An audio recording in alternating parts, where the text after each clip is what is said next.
Hello. Welcome back. My name is Maya. And this is the Speaking Momentum.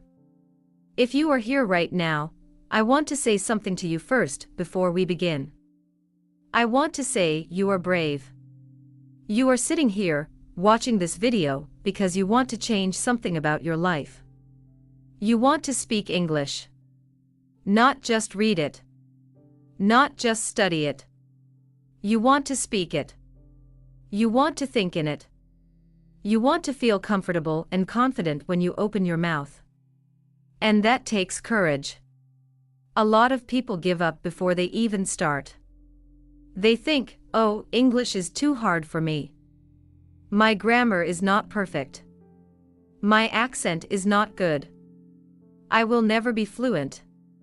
But you are still here. So let me tell you something very important right now, at the very beginning of this video. English fluency is not about grammar. It is not about memorizing long lists of vocabulary words. It is not about sounding like a British or American person. English fluency is about what happens inside your brain. It is about how your brain processes language. It is about the connection between a thought and a word. And most importantly, it is about whether your brain translates, or whether it thinks directly in English. That is the big secret. That is what most English courses never teach you. When you translate, you think in your native language first. You think the idea. Then you search for the English words. Then you put the sentence together.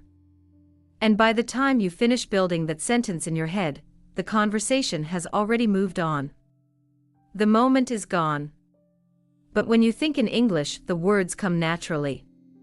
Automatically. Without effort. Like water flowing from a tap. And today, in this video, I am going to show you exactly how to do that. We are going to work through 10 powerful chapters together. Each chapter will give you a new tool. A new understanding. A new exercise for your brain. By the end of this video, you will not just have information. You will have a system. A system that will slowly, step by step, train your brain to think in English the way it already thinks in your native language. So please get comfortable. Take a slow, deep breath. And let us begin. Chapter 1: Why your brain translates and how to make it stop. Let us start with the most important question. Why do you translate? When someone speaks to you in English, why does your brain automatically go to your native language first? The answer is very simple. And once you understand it, everything will make more sense. Your brain has one job above all others. Its job is to keep you safe. To protect you. To make sure you survive. And one of the ways it does that is by using what it already knows. Your brain loves things that are familiar. It loves patterns. It loves shortcuts. When you learned your native language, you were a child. You were maybe 1 year old. 2 years old. You learned your language the same way you learned to walk. You did not study it. You did not memorize grammar rules. You simply lived inside the language. You heard it every day, all day. And slowly, your brain built a map. A complete, detailed map of that language. Every word in your native language has a direct connection to a feeling. To a memory. To a picture in your mind.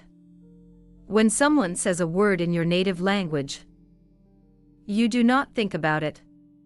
You do not look it up. The meaning is just there. Immediately. Without any effort. But English came later. You started learning it in school. With a textbook. With grammar rules and vocabulary lists. And your brain did not build the same kind of deep, emotional map for English. Instead, your brain built a translation bridge.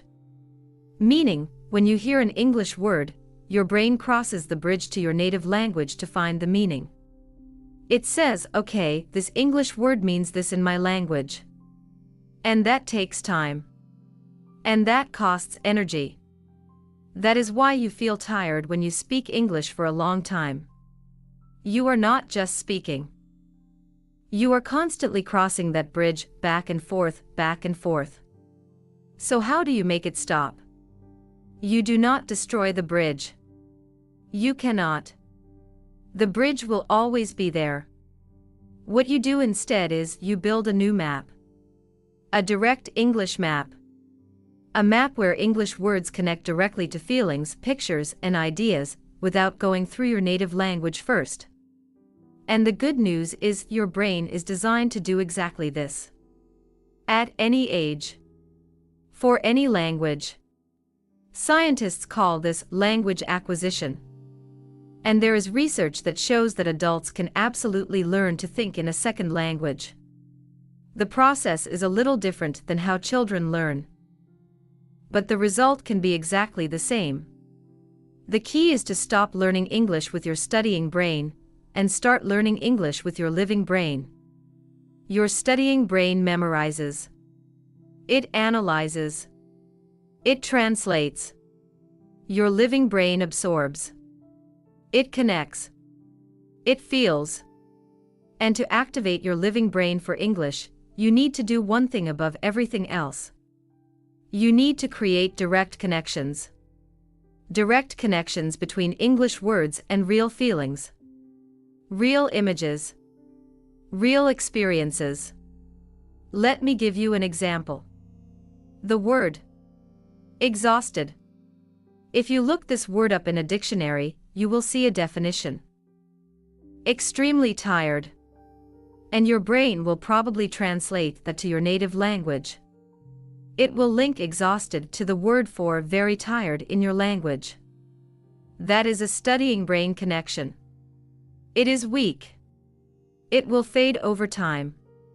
But now think of a moment in your life when you were truly, deeply tired. Maybe after a very long journey. Maybe after a difficult day at work. Maybe after you studied all night for an exam. Remember that feeling. The heaviness in your legs. Your eyes closing on their own. Your whole body just wanting to fall down and rest. That is exhausted. When you connect the word exhausted to that feeling, something different happens in your brain. The word gets roots. It becomes real. It becomes alive. And the next time you feel that heavy, bone-deep tiredness, the English word exhausted will come to your mind first. Before the word in your native language. That is the beginning of thinking in English. And that is what we are going to practice, step by step, through this entire video. Remember this, your brain does not want to translate forever. Translation is hard work. If you give your brain a better option, a direct connection, it will choose that option. Every time. So our job is to build those connections. One word. One phrase. One feeling at a time. Chapter 2, The 7-Minute Brain Reset, Your Daily Practice.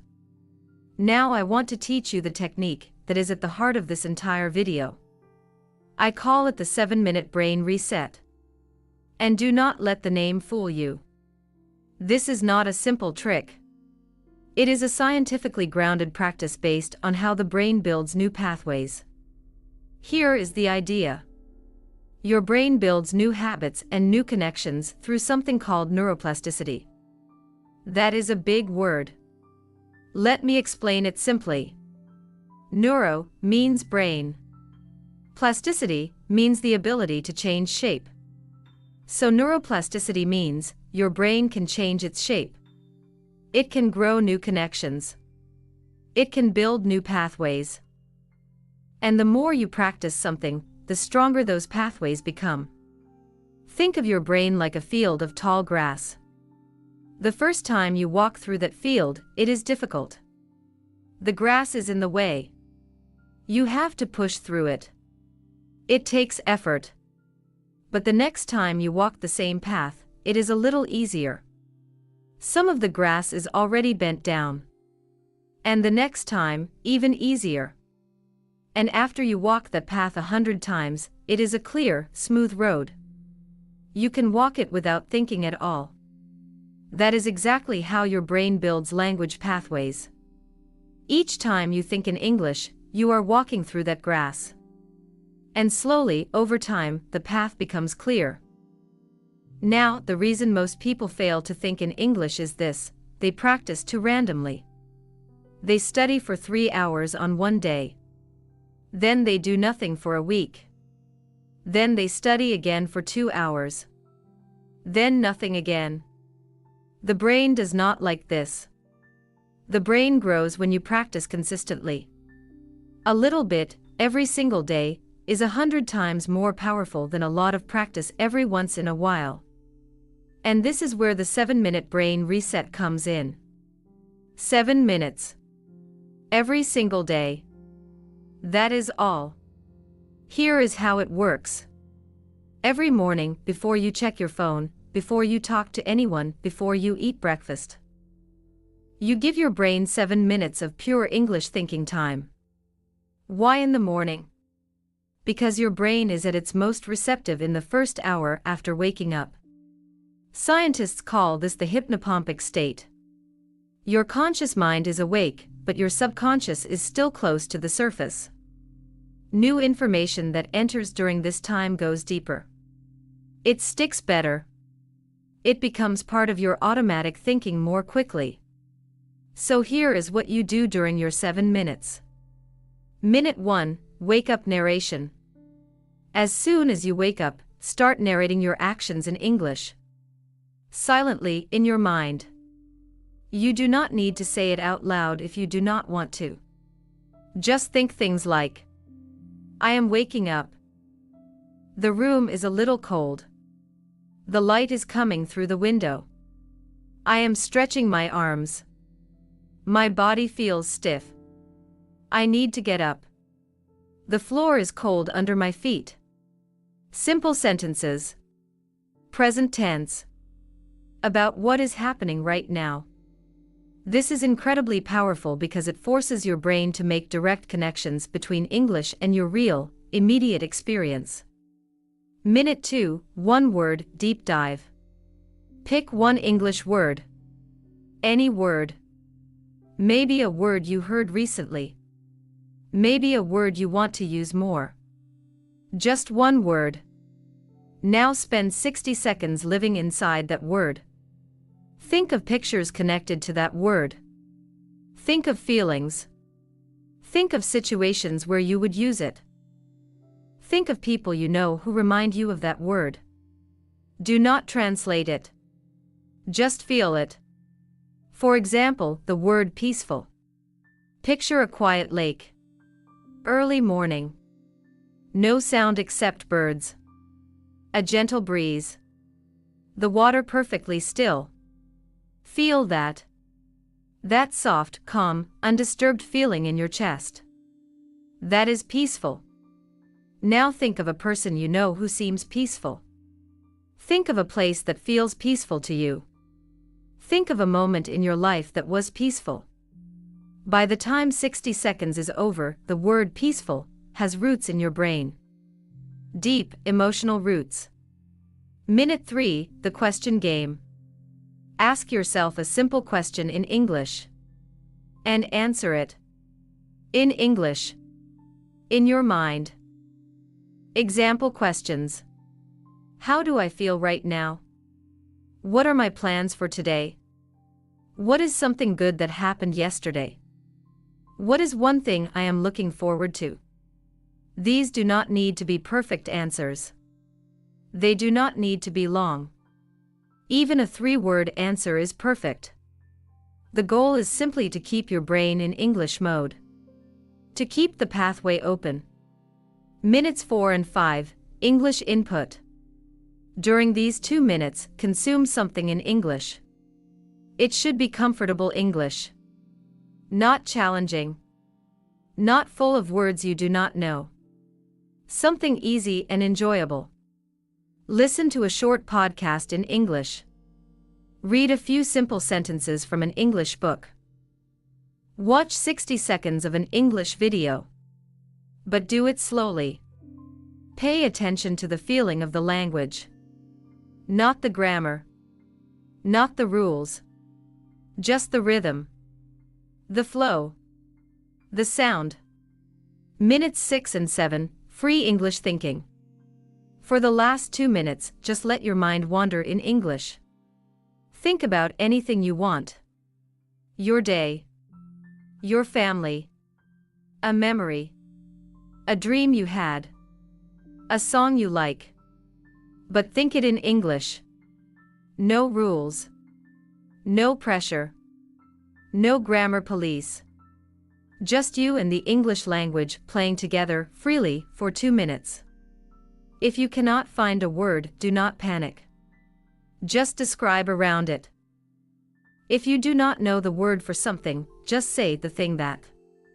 Or the place where. And keep going. This is called circumlocution. And it is one of the most powerful tools of a fluent speaker. 7 minutes. Every morning. That is your commitment to yourself. And I promise you, if you do this every single day for just 30 days, you will notice a change so significant that you will be shocked by your own progress. Chapter 3, The Translation Trap and How to Escape It Forever. I need to talk to you about something that almost every English learner falls into. I call it the translation trap. And it is one of the biggest reasons people study English for years and years and still cannot speak confidently. Here is how the translation trap works. You learn a new English word. Let us say the word is gorgeous. Your teacher tells you, gorgeous means very beautiful. And they say it in your native language. So in your brain, the word gorgeous gets linked to the phrase very beautiful in your native language.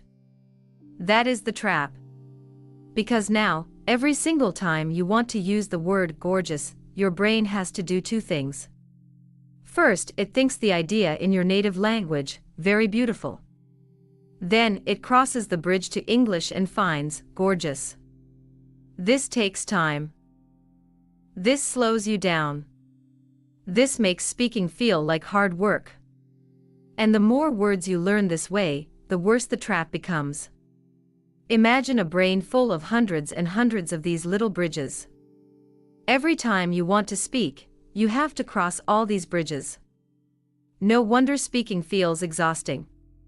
So how do you escape the trap? You stop defining English words with your native language.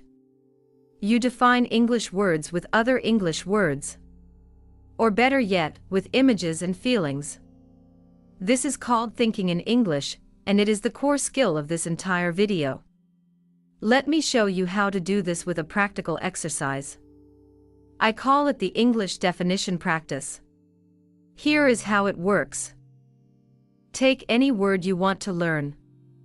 Let us use the word cozy. Instead of looking it up in a bilingual dictionary, you define it in simple English. Cozy means warm, comfortable, and safe. Like a small room with soft blankets. Like drinking hot tea by a window when it is raining outside. Like wearing your favorite old sweater. Can you feel that? That warm, soft, safe feeling. That is cozy. Now the word lives in your brain with pictures and feelings. Not with a translation. And it will stay there much longer. And it will come to you much more quickly when you need it. Here is the exercise for you. Every day, take 5 English words. Maybe from something you read or heard that day. And for each word, write, say, or think a simple English definition using words you already know, plus a picture or feeling. You do not need to be poetic. You do not need to be creative. Just be honest and simple. Frustrated means when you try hard to do something, but it does not work, and you feel angry inside. Thrilled means when something really good and exciting happens, and you feel like jumping. Exhausted means so tired that your body feels like it is made of heavy stones. Simple. Direct. In English. With feeling. This practice, done every day, will slowly but surely rewire your brain. It will close the old bridges and open new, direct English pathways. Now there is one more important part of escaping the translation trap. You need to stop translating everything you hear. I know this feels scary. You might be thinking, but Maya, if I do not translate, how will I understand? And my answer is, trust your brain. Your brain is far more powerful than you give it credit for. When you listen to English and you try to translate every single word, you fall behind. Because while you are translating the second word, the speaker has already said the fifth word. And you miss it. Instead, try this. When you listen to English, focus on the feeling of the message. Focus on the big picture. Let individual words that you do not know float by. They are like clouds. You do not need to catch every cloud to understand the sky. Experienced English learners call this top-down listening. You start with the big message and work down to the details. Not the other way around.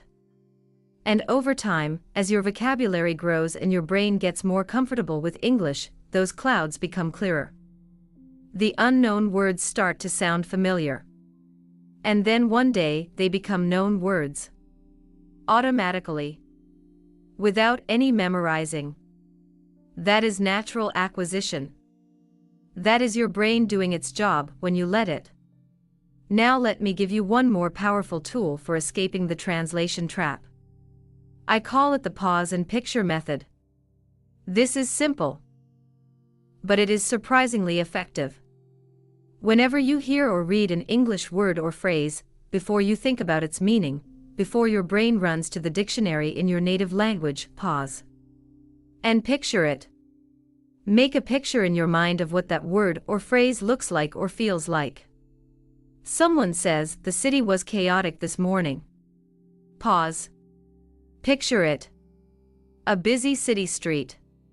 Cars everywhere. People rushing in all directions. Noise. Confusion. Someone honking their horn. Someone bumping into another person. Everyone is moving fast and in different directions with no order. That is chaotic. You did not need a translation. You needed a picture. This is how young children learn language. They do not get definitions. They get examples. They get pictures. They get experiences. And those examples and pictures become the meaning. When you start applying this to English learning, something very interesting happens over time. You begin to experience English words directly. Without a middle step. Without a bridge. You hear the word serene, and your mind produces a quiet, calm picture immediately. Without going through your native language at all. You hear the word frantic, and you immediately feel a sense of nervous, rushing energy. Without a translation. This is direct English cognition. This is thinking in English. And the pause and picture method is one of the fastest ways to build it. Practice it starting today. Every new English word, every new phrase. Pause. Picture. Feel. Then move on. No translation needed. Chapter 4, The Inner Voice Technique, Building Your English Inner Monologue. Let me ask you something very personal. What language do you think in? When you wake up in the morning and you are still half asleep, and a thought drifts through your mind, what language is it in? When something funny happens and you think, oh, that is hilarious, or when something sad happens and you feel heavy inside, what language is that thought in? For most of you, the answer is your native language. Of course. That is natural. But here is a question that can change your life. What if you could choose? What if, with practice, you could decide to have your daily thoughts in English. This is not a fantasy. It is a very real and very achievable goal. And the tool that makes it possible is what I call the inner voice technique. The inner voice is the voice in your head. The one that talks to you all day long. The one that says, I am hungry. What should I eat? Or I need to remember to call my friend, or I wonder if it will rain today. Most people have no idea how much their inner voice talks. Research suggests that the average person has between 6,000 and 70,000 thoughts per day. 6,000 to 70,000. That is an enormous amount of mental activity. And right now, for most of you, all of that mental activity is happening in your native language. But imagine if even 10% of those thoughts were in English. That would be 6,000 to 7,000 English thoughts per day. Compare that to a traditional English class, where you get maybe 2 hours a week of English input. There is simply no comparison. Your inner voice, activated in English, is the most powerful English practice tool in the world. And you carry it with you everywhere. All day. Every day. For free. So how do you build an English inner voice? You do it slowly. Gently. Without pressure. Here is the method I recommend. Start with your daily routines. Every person has routines. Things they do every day. And these routines are perfect for inner voice practice because the actions are familiar. You do not have to think about what you are doing. So your brain has energy to spare for English thinking. Pick one routine to start with. Just one. Maybe it is making your morning tea or coffee. Maybe it is your walk to work. Maybe it is washing the dishes after dinner. Maybe it is brushing your teeth. Whatever routine you choose, commit to doing it in English. Inside your mind. Narrate the actions. Comment on what you see. Ask yourself questions. Answer them. For example, while making tea. I am putting the kettle on. The water is running. It is cold. I will wait for it to boil. I like my tea strong. I should remember to buy more tea bags. We are almost out. The kettle is making that noise. It is almost ready. Simple. Ordinary. Imperfect. But English. And here is the magical thing that happens when you do this regularly. After a few weeks, you will start to notice something strange and wonderful. Sometimes, when you are in the middle of a routine, a thought will pop into your head in English. Without you choosing it. Automatically. It might be something small. Like you drop something and you think, oh no, in English. Or you see something funny and the word hilarious comes to your mind in English before it comes in your native language. These moments are huge. They are evidence that your brain is building new pathways. That the English map is growing. That you are starting to think in English naturally. Celebrate these moments. Notice them. Be proud of them. Because they are proof that you are changing. Now let me give you a second level of the inner voice technique. I call it the commentary method. The commentary method is simple. You become the narrator of your own life. As you go through your day, you quietly narrate what is happening around you. Like a documentary narrator. Or a sports commentator. Or the voice that describes a movie scene. You might be sitting on a bus. You look out the window and you think. The city is busy today. There are a lot of cars. That woman is running. She looks late for something. The building on the corner is very old. I like the color. It is a kind of faded orange. Like old terracotta. You are not translating. You are not studying. You are simply describing in English what you see, what you feel, what you notice. This practice, done regularly, builds something incredibly valuable, an automatic English response to the world around you. Instead of first seeing something in your native language, and then translating it to English, you begin to see things in English directly. The connection between perception and language becomes English first. This is the turning point. This is when people say, "I started thinking in English, and I do not know exactly when it happened. One day it was just natural." That day is coming for you. Keep walking the path. Chapter 5, Emotional English, How to Feel the Language, Not Just Learn It. Let us talk about something that most English courses completely ignore. Emotion. Did you know that emotion is one of the most powerful forces in learning?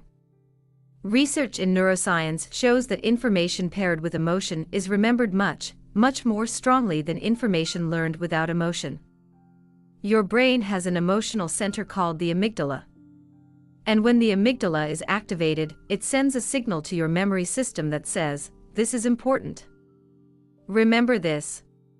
Strong emotion, strong memory. Weak emotion, weak memory. Think about it from your own experience. Can you remember what you had for lunch 3 Tuesdays ago? Probably not. There was no emotion connected to it, so your brain did not bother storing it strongly. But can you remember the first time you fell in love? The first time you received a piece of really bad news? A day that made you incredibly happy? Of course you can. The emotion burned those memories deep into your brain. Now apply this to English learning. Most English learning has almost no emotion in it. You sit in a classroom. You look at a textbook. You memorize vocabulary.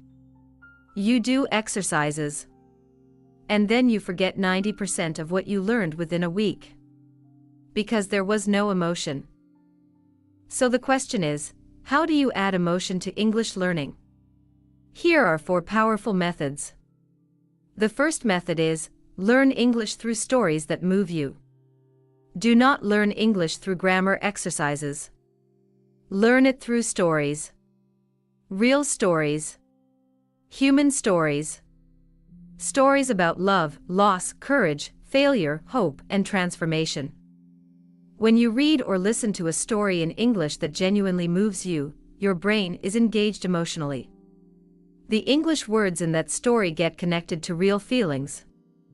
And those connections last. This is why people who watch English movies and TV series often progress faster than people who study in a classroom. The stories create emotion. The emotion creates memory. The memory creates fluency.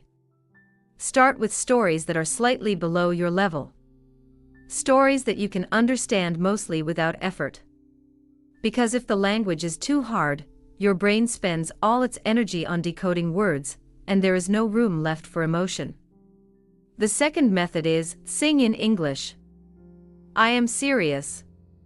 Singing is one of the most powerful language learning tools that exists. When you sing a song, you are combining language with melody, rhythm, emotion, and physical vibration. All of these together create incredibly deep memory pathways. Think about this, how many songs from your childhood can you still sing perfectly, word for word? Even songs you have not heard in years. Because music burned those words into your brain. Use that power for English. Find English songs you love. Songs that move you emotionally.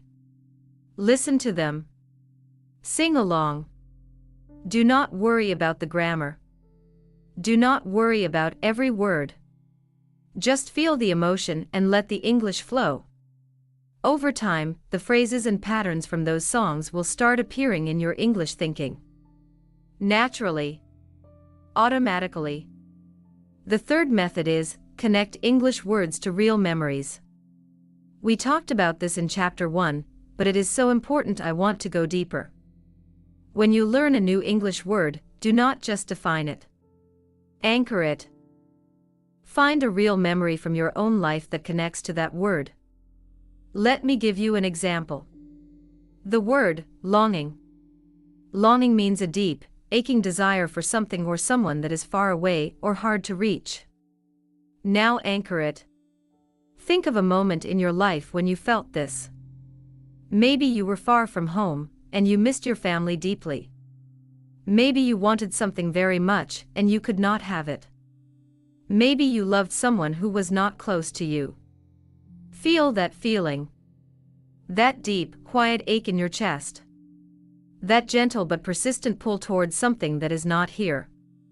That is longing. Now the word lives in your emotional memory. It has roots. It will never disappear. And when you feel that feeling again in your life, the English word longing will come to you first. The fourth method is, speak about things you genuinely care about. Many language learners practice English by talking about neutral, unimportant topics. My name is. The weather is.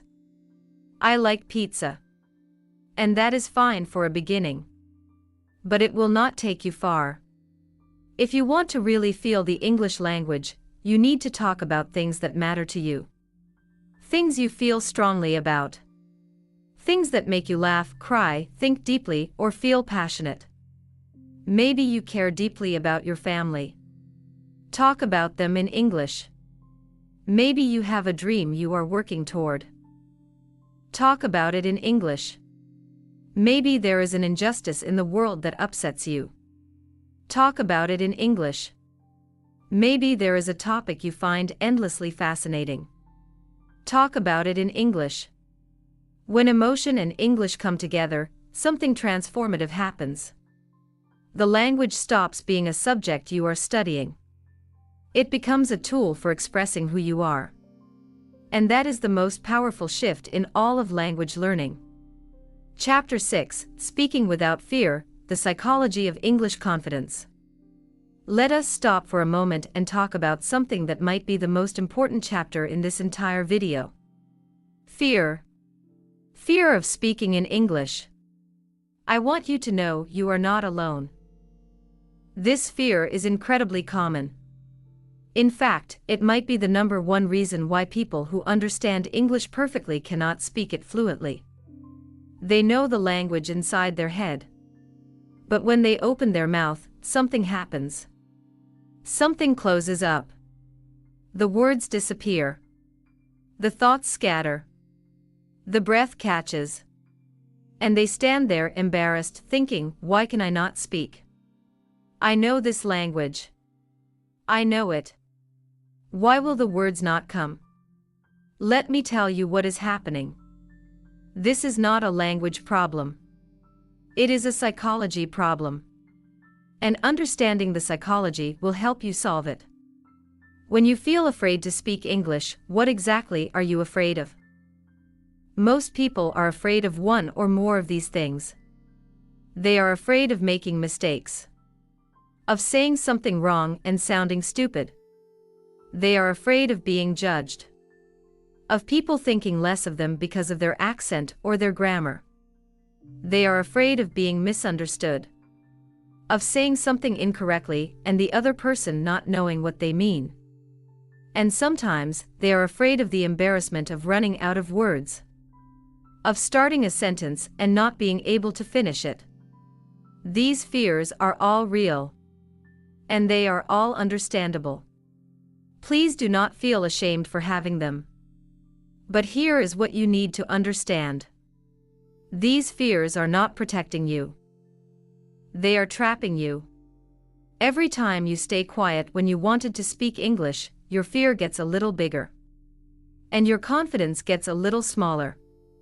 Every time you avoid a situation where you would have to speak English, you are telling your brain, English speaking is dangerous. I cannot do it. And your brain believes you. The only way to shrink the fear is to face it. Not in a dramatic, overwhelming way. But gently, consistently, step by small step. Here is a concept I want you to remember. I call it the courage ladder. The courage ladder is a list of English-speaking situations arranged from least scary to most scary. You start at the bottom of the ladder, where the situations feel manageable. You practice there. You build confidence. And when you feel ready, you move up one step. The bottom of the ladder might look like this, speaking to yourself in English in your room alone. That is the safest place to practice. No one is judging you. No one is listening. You can say anything. Make any mistake. Stop and start again. And no one will know. Start there. Every day. Talk to yourself in English. Tell yourself about your day. Explain something you learned. Have a pretend conversation. This is not strange or silly. It is brilliant practice. Professional athletes visualize and rehearse endlessly. Language learners should do the same. The next step on the ladder, speak English with one trusted person. A friend who is also learning English. A family member who is patient and kind. Someone who will not judge you. Someone who will encourage you. Practice with that person. Have real conversations. Make mistakes together. Laugh together when something comes out wrong. There is no pressure. Just practice. The next step, respond in English to simple questions in a low-stakes situation. A shopkeeper. A casual message online. A voice note to a friend. And gradually, step by step, you climb the ladder. Each step makes the next step easier. There is another important psychological tool I want to give you. I call it the imperfection permission. Right now, I want you to say this, out loud or in your mind. I give myself full permission to speak imperfect English. Say it again. I give myself full permission to speak imperfect English. Imperfect English is still English. Imperfect English still communicates. Imperfect English is spoken by hundreds of millions of people around the world, every single day, and it works beautifully. In fact, research shows that non-native English speakers communicate with each other in English far more often than they communicate with native speakers. And in those conversations, perfect grammar does not matter at all. What matters is connection. What matters is meaning. What matters is the human heart behind the words. The most confident English speakers I have ever met are not the ones with perfect grammar. They are the ones who do not care about perfection. They open their mouth. They say what they feel. They trust that the message will get through. And it does. Be that person. Give yourself permission to be imperfect. And in that imperfection, you will find freedom. Let me give you one more practice for building speaking confidence. I call it the shadow conversation technique. A shadow conversation is a conversation you have with yourself, but in the format of a real dialogue. Here is how it works. Imagine a conversation you would like to be able to have in English. Maybe with a foreign colleague. Maybe at a job interview. Maybe with a new English-speaking friend. Now practice that conversation by yourself. Play both sides. Ask yourself a question in English. Then answer it. Ask a follow-up question. Answer that too. React. Respond. Laugh if something is funny. Think out loud when you are not sure. Hi, where are you from? I am from Pakistan. From Karachi. Oh, that is wonderful. What do you like about living there? That is a good question. I love the food. And the energy of the city. It is always alive. Very busy. Sometimes too busy. But it has a kind of spirit that is hard to explain. Do you see? No grammar lesson can teach you this. This is practice. This is real, human, messy, beautiful communication practice. And every time you do it, your brain builds the pathways for that kind of confident, natural conversation. The more you practice shadow conversations, the less nervous you feel in real conversations. Because you have already been there. In your mind, in your practice space, you have already had that conversation. And it went well. Chapter 7, The Vocabulary Secret, Why Fewer Words Spoken Better is More Powerful. Here is something that surprises many English learners. You do not need a big vocabulary to think and speak in English fluently. In fact, having too many words but not knowing them deeply can actually make you less fluent. Let me explain. Research in linguistics shows that the 500 most common English words account for about 75% of all everyday English conversation. 500 words. Just 500. And the 2,000 most common English words cover about 95% of all written English. 2,000 words. That is not very many. Many English learners spend years trying to build a vocabulary of 10,000 or 20,000 words. And they can pass vocabulary tests. But they cannot have a natural conversation because they do not know their words deeply enough. They know the word melancholy, but they have never felt it in English. They know the word ambiguous, but they cannot use it naturally in a sentence. They know hundreds of advanced words that they have memorized but never truly owned. And at the same time, they are weak with the simple, common words that fluent speakers use every day. Words like get, make, take, come, go, think, feel, seem, look, keep. These small words are the engine of the English language. They are the ones that do all the heavy lifting. They are the ones that fluent speakers use 100 times a day. And here is the secret: these small words are incredibly flexible. The word get, for example, has over 100 different meanings and uses in English. I get it. I get home. I get tired. Get out. Get over it. Get together. Get ahead. Get along. I am getting better. I will get back to you. One word. 100 uses. And when you truly understand and own this word, it gives you enormous power in English. So instead of trying to learn thousands and thousands of new words, I want you to do something different. I want you to go deep with the words you already know. Here is the practice. Take one common English word each week. A small, simple, powerful word. This week, let it be the word run. Spend the whole week with this word. Notice every way it is used. Find examples in conversations, in songs, in movies, in everyday speech. She runs a business. The river runs fast. My phone ran out of battery. I had a run of bad luck. He runs the meeting. The tap is running. Time is running out. They had a run-in with the police.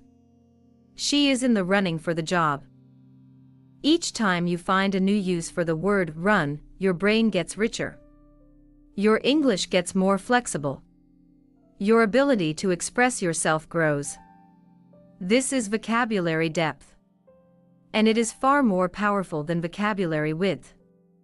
At the same time, I want to give you what I call the core phrases method. Fluent speakers do not build sentences word by word from grammar rules. They use chunks. Pre-made phrases. Blocks of language that they have heard so many times that they just know them. As a whole unit. Phrases like, I was wondering if. It turns out that. What I mean is. That reminds me of. Now that you mention it. I am not sure how to say this, but. Come to think of it. As far as I know. These are not phrases that you figure out grammatically. You just know them. As a chunk. As a unit. The same way you know common phrases in your native language without thinking about their grammar. And when you have a library of these chunks in your brain, speaking becomes so much faster and smoother. Because you are not building sentences one word at a time. You are connecting pre-made chunks together. Like building with Lego bricks, not carving each piece from wood. So your vocabulary goal should not be, I will learn 5 new words today. Your vocabulary goal should be, I will know the words I know so deeply, and own so completely, that they flow out of me like water. Quality over quantity. Depth over width. Ownership over memorization. That is the vocabulary secret. Chapter 8, Immersion Without Living Abroad, How to Surround Yourself with English at Home. One of the most common things I hear from English learners is this. Maya, if only I could move to an English-speaking country, my English would become perfect. And I understand why people feel this way. Immersion is powerful. When you are surrounded by a language all day, every day, your brain has no choice but to adapt. It acquires the language the way a child acquires language. Deeply. Naturally. Completely. But here is the truth. You do not need to move to another country to create immersion. You can create your own immersion environment. Right where you are. Right now. In your own city. In your own home. With the devices you already have. I call this home immersion. And it is one of the most underused strategies in all of language learning. Let me walk you through how to build it. Step 1. Change the language on your devices. Change your phone to English. Change your computer to English. Change your social media to English. I know this sounds uncomfortable. You might think, but I need to understand my phone. I use it for important things. And I hear you. But here is what happens when your phone is in English. Every time you look at it, which is probably dozens of times a day, you are receiving small doses of English input. Automatically. Without any effort. And because the actions you are taking are familiar, your brain can focus on the English, not on figuring out what to do. After about a week, the English interface will feel normal. And every day from then on, you are getting automatic English practice. Step 2. English entertainment only. I know this is a challenge for many people. But commit to this for 30 days. Choose your favorite type of entertainment. Movies. TV series. YouTube videos. Podcasts. Music. And consume only English content for 30 days. Start with English subtitles, not subtitles in your native language. English subtitles help you connect the sound of English to the written word, which is enormously powerful for both listening and speaking. If it is too hard at first, choose content that is easy and familiar. Watch children's movies in English. Watch cooking shows. Watch travel documentaries. Watch comedy. Choose things that are fun and relaxing, so your brain is open and receptive. The key is enjoyment. Learning should feel good. When you enjoy what you are watching, your brain absorbs the language deeply. When it feels like homework, your brain resists. Step 3. Create an English space in your home. Choose one space in your home, it could be a corner, a chair, even just a spot on your sofa, and make that your English space. When you are in that space, you only think and speak in English. This uses a powerful psychological principle called environmental anchoring. Our brains connect activities and mental states to physical locations. The office makes you think about work. The bedroom makes you feel sleepy. The kitchen makes you think about food. When you create a consistent English space, your brain will start to associate that physical location with English thinking mode. Over time, just sitting in that spot will help your brain shift into English gear. Step 4. Follow English-speaking people online. Your social media feed is a powerful learning tool. Follow people who speak English about topics you genuinely love. Podcasters, YouTube creators, writers, comedians, scientists, chefs, athletes. When you follow people who speak about things you love, you want to listen. You are curious. And curiosity is one of the best learning states your brain can be in. Listen to them. Comment in English. Engage with the community in English. And slowly, the English internet becomes your internet. The language of your online world shifts to English. Step 5. Give everything around you an English label. This is an old technique, but it still works beautifully. Go around your home and put small sticky notes on everyday objects. The label on the door says door. The label on the window says window. The label on the chair says chair. But go further. Put sentences on things. On the refrigerator, I am opening the fridge. On the mirror in the bathroom, I am getting ready. On the clock, what time is it? Every time your eyes pass these labels, your brain receives a tiny English signal. And those tiny signals, repeated dozens of times a day, add up to powerful learning over time. You do not need to move to London or New York to be surrounded by English. You need to build London and New York inside your mind. And your home is the construction site. Chapter 9, The Fluency Mindset, How to Think Like a Confident English Speaker. We have talked about techniques. We have talked about exercises. We have talked about building habits and creating environments. But there is one final piece of the puzzle that ties all of this together. And it is the piece that most people miss. It is your mindset. The way you think about yourself as an English speaker. The story you tell yourself about who you are and what you are capable of. Because here is what I have noticed over many years of watching people learn English. The people who learn fastest are not always the ones who study most. They are not always the ones with the best memory. They are not always the ones who started learning young. The people who learn fastest are the ones who believe they can do it. The ones who have decided, deep in their hearts, that they are English speakers.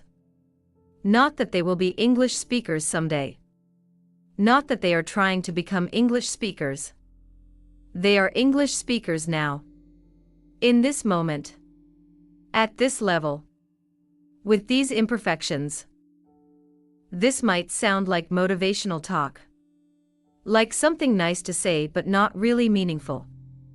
But I want you to understand the neuroscience behind this. When you believe something about yourself, your brain starts looking for evidence to confirm that belief. Psychologists call this confirmation bias. If you believe I am bad at English, your brain will notice every mistake you make. It will catalog every moment you could not find a word. It will highlight every time you felt embarrassed. And it will use all of that evidence to confirm, see, you are bad at English. But if you believe I am becoming a fluent English speaker every day, your brain will look for evidence of that instead. It will notice every time you understood something new. It will highlight every conversation that went well. It will catalog every new word that felt comfortable and natural. Same reality. Different filter. Completely different experience. So the first part of the fluency mindset is this: choose a helpful story about yourself. Instead of I am a bad English speaker, try one of these. I am an English speaker who is growing every day. My English improves every time I practice. I am brave enough to speak imperfectly, and that makes me a real communicator. English is becoming more natural to me every single day. Say these things to yourself. Not once. Regularly. Consistently. Write them down. Say them in the morning. Say them when you are practicing.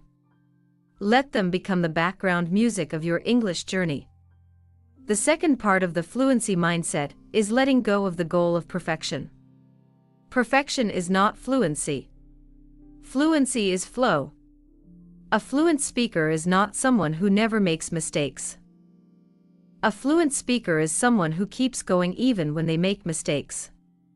Someone who finds a way to express their meaning, even if the grammar is not perfect. When you speak English, your only goal is communication. Did the message get through?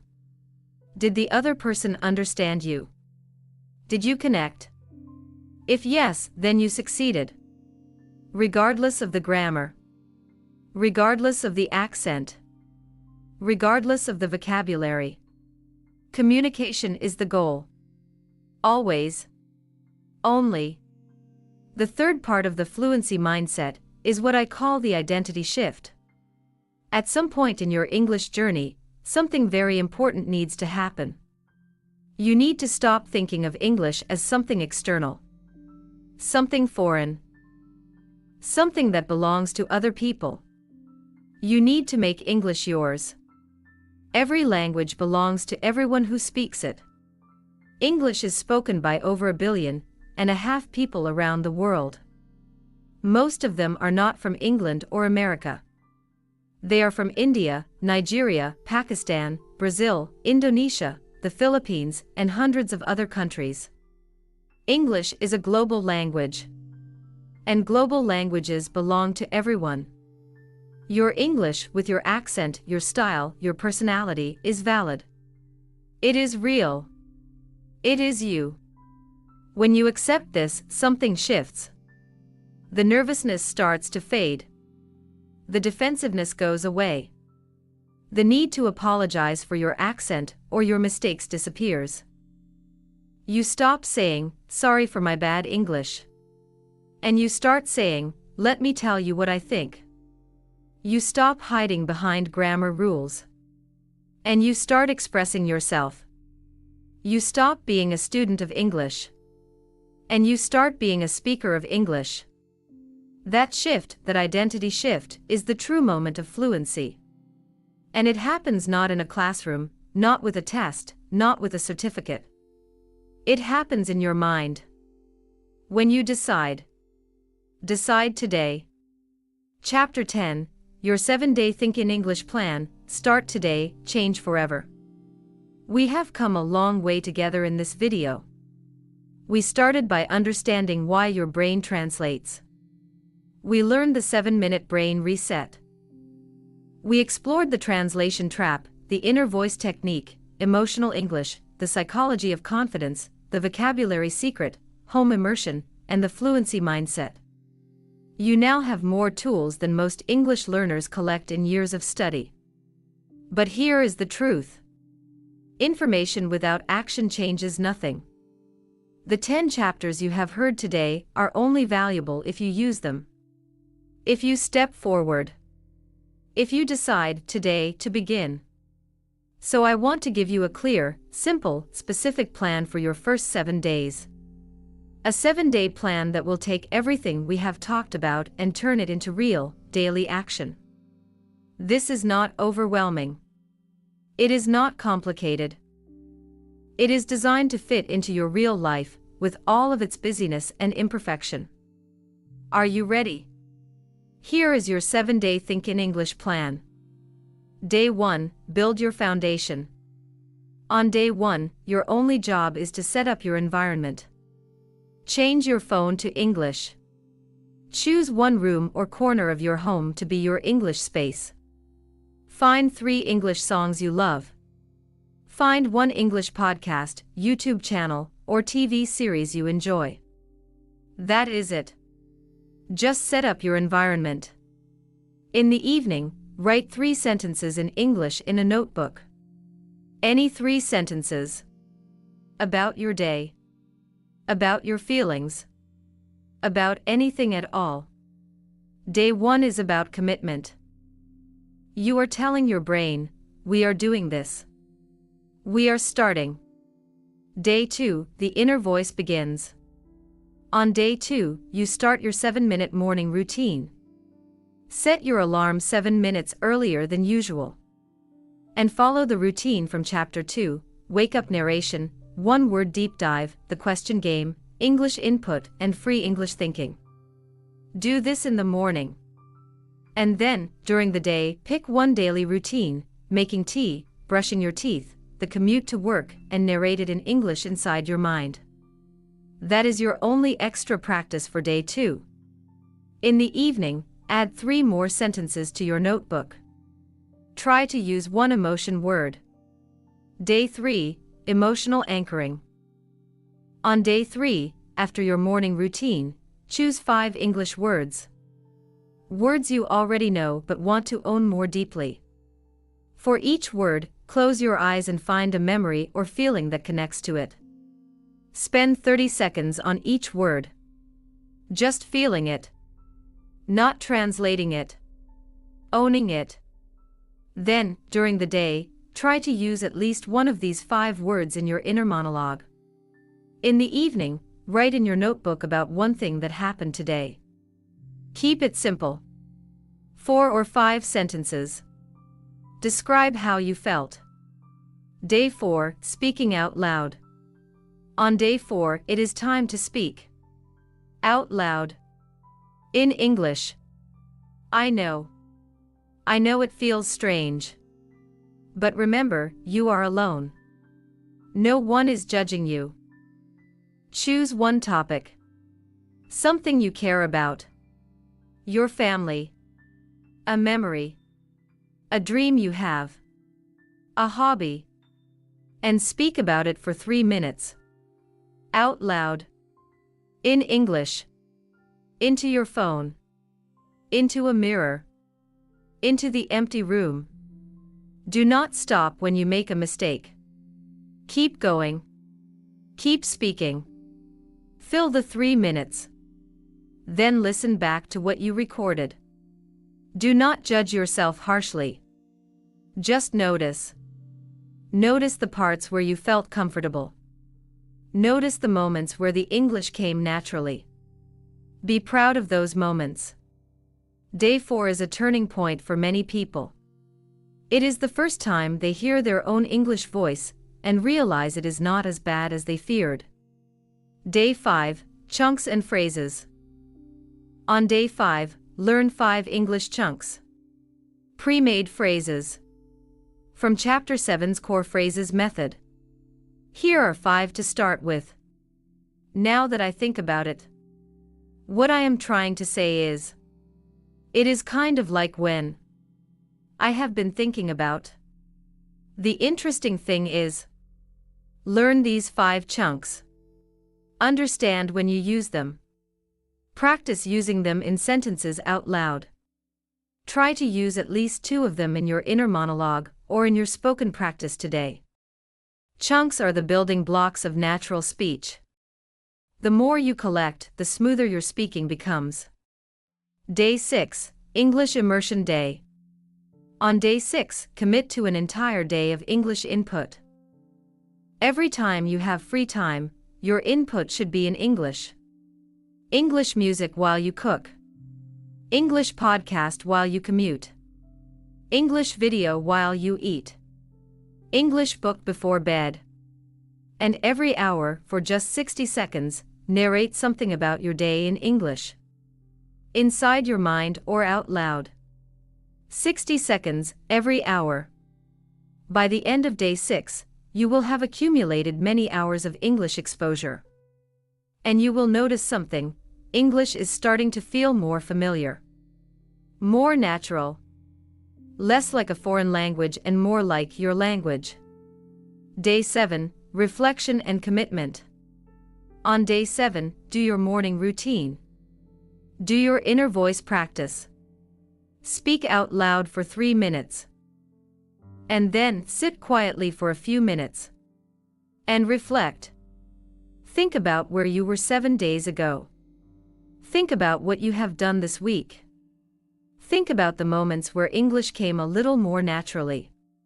Think about the morning thoughts that drifted through in English. Think about the words you now own more deeply. You have changed this week. In small ways, but real ways. And now, in your notebook, make a commitment. Write down your English goal. Not a vague goal like, I want to be fluent. A real, specific, personal goal. I want to have a comfortable conversation with a native English speaker. I want to understand English movies without subtitles. I want to use English confidently in my work. I want to express my true personality and humor in English. Write it down.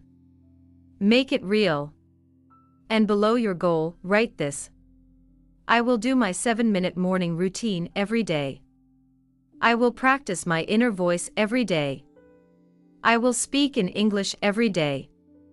I am building the path, one day at a time. Because that is the truth of fluency. It is not a destination you arrive at one day. It is a path you walk, every day, a little further, a little more naturally, a little more you. We have reached the end of this video. But really, we have only reached the beginning. The beginning of your English thinking journey. The beginning of a new relationship with this language. The beginning of a version of you who moves through the world with more connection, more confidence, and more freedom. Because that is what language really gives you. Freedom. The freedom to connect with more people. The freedom to understand more of the world. The freedom to be heard. And you deserve that freedom. I want to say something before we close. Learning a language as an adult is one of the bravest and most beautiful things a person can do. It requires humility. It requires patience. It requires showing up every day, even when it is hard, even when progress feels slow, even when you make mistakes that make you want to hide. And still you show up. That is courage. So please, be proud of yourself. Not for being perfect. But for trying. Not for being fluent. But for being here. Every single day that you practice, you are becoming more. Not just a better English speaker. A more connected human. A person who has chosen to reach beyond the comfortable and familiar and say, I want to understand more. I want to say more. I want to be more. My name is Maya. And this is the speaking momentum. The momentum starts with one step. Then another. Then another. You have already taken yours. I will see you in the next video. Keep going. Keep speaking. Keep growing. And remember, always, English is not a wall between you and the world. English is a door. You just opened it. One last thing before you go. I want to leave you with a thought that I hope you carry with you for a long time. There is a beautiful idea in the world of language learning called the silent period. It is the time in any language learner's journey when they are absorbing more than they are producing. Listening more than speaking. Processing more than expressing. If you are in your silent period right now, please do not be discouraged. The quiet is not empty. It is full. Full of words collecting, patterns forming, courage building. Every master was once a beginner. Every fluent English speaker was once exactly where you are right now. Unsure. A little afraid. Wondering if it would ever feel natural. And then one day it did. Your day is coming. It is closer than you think. The speaking momentum has already started.